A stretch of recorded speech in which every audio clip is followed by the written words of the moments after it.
In 1967, a Los Angeles radio station played a new song by The Doors during afternoon drive time.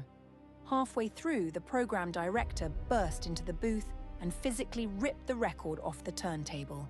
The song continued to play on dozens of other stations that day. By the end of the week, it was banned on every major broadcaster in Southern California. The reason wasn't profanity. It wasn't drug references. It was 11 words buried in the middle of an 11-minute track that described something so disturbing, so specific, that executives decided the American public couldn't be trusted to hear it between commercials for soap and breakfast cereal. The song was The End, and those 11 words were Jim Morrison singing about killing his father and having sex with his mother. The Oedipal reference was explicit enough that it didn't require interpretation. Morrison delivered it in a whisper that somehow made it worse. Radio stations pulled it immediately, not because of FCC regulations, which didn't cover thematic content, but because advertisers threatened to walk.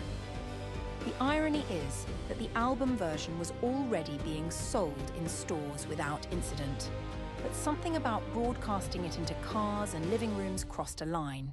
The song stayed banned on most major stations until the mid-1970s. By then, Morrison was dead, and the shock had faded into classic rock history. But in 1967, it was considered genuinely dangerous.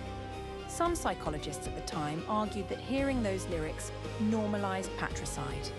In 1951, Frankie Lane released Jezebel, a song about a woman whose beauty destroys men.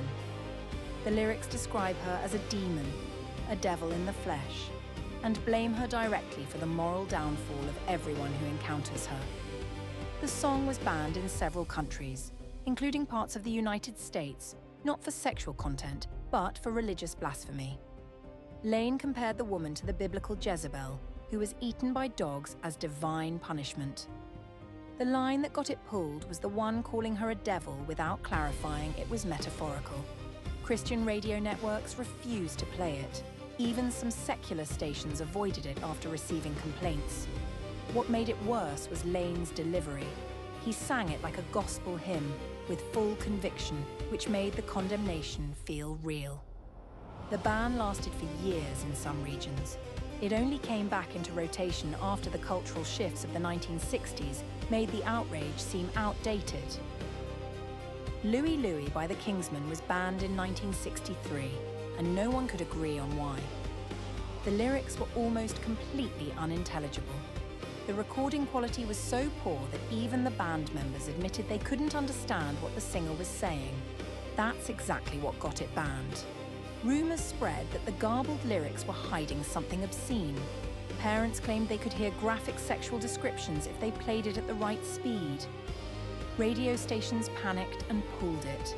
The FBI actually opened an investigation. They spent 2 years analyzing the recording and concluded the lyrics were not obscene, just impossible to understand. The governor of Indiana banned it anyway. It stayed off the air in several states until 1965. The actual lyrics, when printed, were completely innocent. It's a simple song about a sailor telling a bartender he misses his girl. But the moral panic had already done its job. By the time the ban lifted, the song was more famous for being banned than for anything it actually said. In 1969, French singer Serge Gainsbourg released Je t'aime, Moi non plus with Jane Birkin. The entire song was recorded to sound like two people having sex. Birkin's breathy vocals weren't suggestive, they were explicit. The BBC banned it within a week. So did Spain, Italy, and Sweden. The Vatican condemned it publicly. The reason wasn't just the moaning. It was the fact that the lyrics, when translated, described the physical act in detail, including a line about dying during orgasm. Some countries banned the record from being sold at all. In France, it became the first song ever banned after already reaching #1.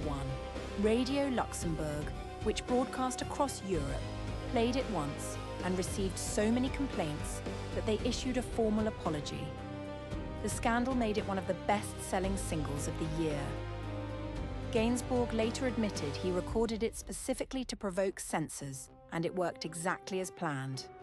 Get Low by Lil Jon hit radio in 2003, and the clean version wasn't clean enough.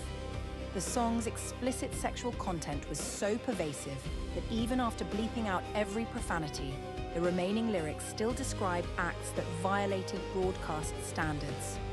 Stations tried editing it down further. Some versions removed entire verses. By the time they finished editing, there wasn't enough song left to play. It got pulled from daytime rotation on most pop and hip-hop stations. The FCC received complaints, though they never issued a formal fine. What made it different from other explicit rap songs was the repetition. The same graphic line appeared in the hook, over and over, making it impossible to ignore. Some stations banned it entirely rather than deal with the editing. It still became one of the biggest club hits of the decade. But if you heard it on the radio during the day, you were hearing a version so chopped up, it barely resembled the original. The full version stayed confined to late-night slots and satellite radio, where FCC rules didn't apply.